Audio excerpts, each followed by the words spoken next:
I don't want, So you know, we will have to get them stuck here. Maybe some of them would like to move. No. This is a treat for all of us. So we have 3 questions. The first is mine, and then the 2 gentlemen over here. So you're going to Stavanger tomorrow for an oil and gas exhibition, and do you see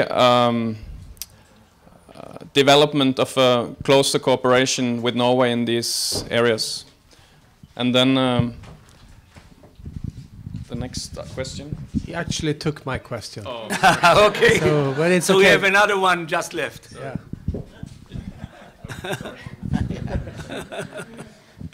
My name is Ronen. I'm coming from Beersheba. Oh, that's my hometown. I know.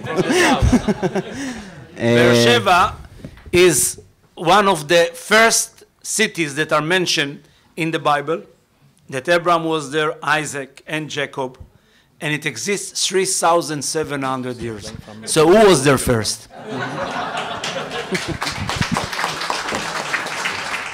I live here in Norway now for the last 13 years, and but I was in Israel in July, in Beersheba.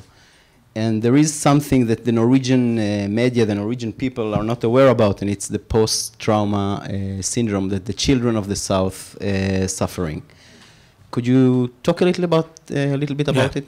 Yeah. Take the next question. Yeah, please. Hello. I have a question. We now see there's a riot in France and so on because of like supporters of Hamas. And in my view, in the long term, Israel will have like less and less support in Europe due to the big population of Muslims, and some of those actually support Hamas. Is this a concern to the Israel government? Okay.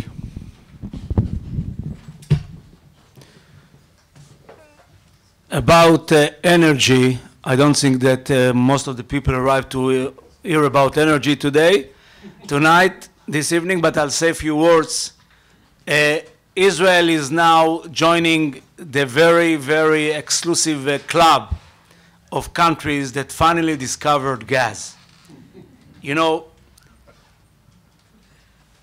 we were promised by our Lord, by our God, that we will have the Holy Land that is land of milk and honey. It was never mentioned oil there. And finally, we all understand that milk and honey means everything. So we have finally gas, and we are trying to cooperate. I think you can be those who will maybe push your government. What I'm saying is, we have some disputes with Lebanon about few fields. They are very small fields, and the dispute is very, very narrow.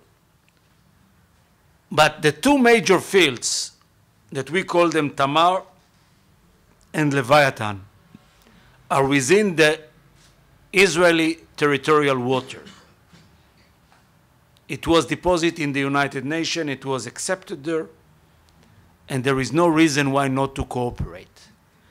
What is going on these days, that Norway is saying that they are not against cooperating with Israel, but they are against involvement of Norwegian companies in a dispute areas. Only about economy. We don't have any dispute. That those 2 fields, Tamar and Leviathan, are Israelis, everyone accepts it, even the Lebanese accept it. We don't need their acceptance, but still. So we would like to do it. We are working together about the fund that we formed. We adapted your system about that fund in order to avoid what we call the Dutch illness, if you've heard about it.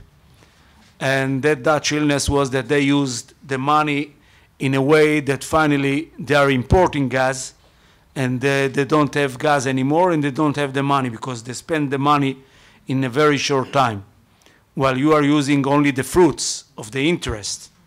And that's what we would like to do as well, in order to keep the fund for the next generations to come. I've heard from our ambassador today that he has an idea to try maybe to bring some Israelis to study here some of those professionals that are needed in that area that we are not really experienced with. And today the Americans are doing it because Noble Energy is an American company and they are behind those discoveries. So maybe we can bring them here, as you have mentioned, or maybe to bring the Norwegian experts to go and to teach them there in Israel. It can be done. So we can work about it and do it together. About the syndrome of the little children,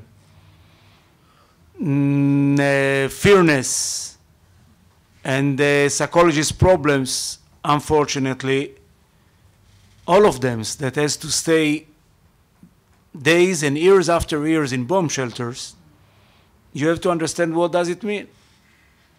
And we don't really know what will be the effect in the future, but every professional will tell you what does it mean. And I think that it's very, very complicated to realize now what would be the outcome in the future, but I'm sure it won't be a positive one. And we know what's going on there in Beersheba, in the Negev, in the south, and unfortunately it's in all the other cities and towns and villages and kibbutzes in those areas that they are suffering a lot. About the last question about the Hamas, I must tell you that I didn't really get your question. So if you can try to clarify your question once again, I'll be very happy with it. Sorry.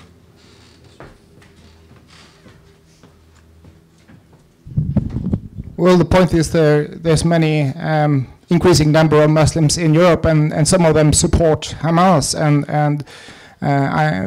the question is this a concern to the Israeli government that in the long run the increasing Muslim population will make Europe increasingly hostile towards Israel?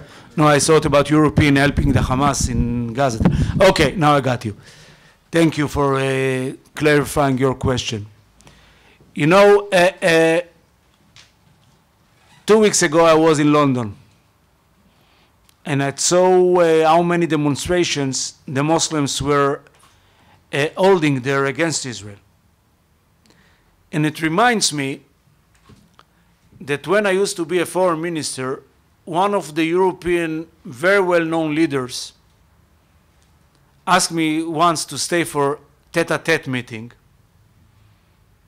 And he told me, "Are you the Israelis crazy?"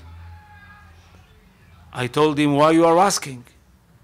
He told me, "Why there are so many groups in Israel that are asking to join Turkey to the European Union? We have already 30 million Muslims within the European Union. You would like us to have more 80 million? You know what would be the outcome? And who will pay for that? You will be the first one to pay for that. Because we are politicians, when we know that, what does it mean? If we will have more tens of millions, because of the freedom of movement that they have in the European Union, are coming to settle in our countries.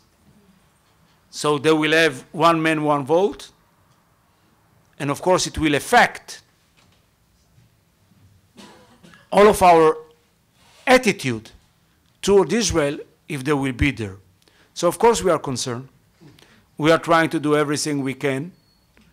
We are trying to even bring the idea of Hamas means ISIS, means Al-Qaeda to the entire world. And I believe that maybe finally they will wake up. We have the same problem, all of us together, and I put all of us in the same boat, because we have the same Western way of attitude toward those peoples. That only if we will talk to them nicely, only if we will hug them, we'll give them some welfare, we'll give them a higher education. Look all of those militants of Daesh, of ISIS, we say Daesh in Hebrew, of ISIS. It's in Arabic, Daesh. They are British, well-educated, from wealthy families. So those ideas that they are coming only from poor families, and only if we will give them some support and some welfare and some education, they will immediately abandon the radicals. We can't say it. And we have to change our attitude and our way of thinking toward that conflict. Our conflict is not only ours. Many here are so naive that they believe it's only the Israeli problem. They don't understand that they are knocking on your doors. And the alarm is already here. Thank you very much and have a good night. Thank you.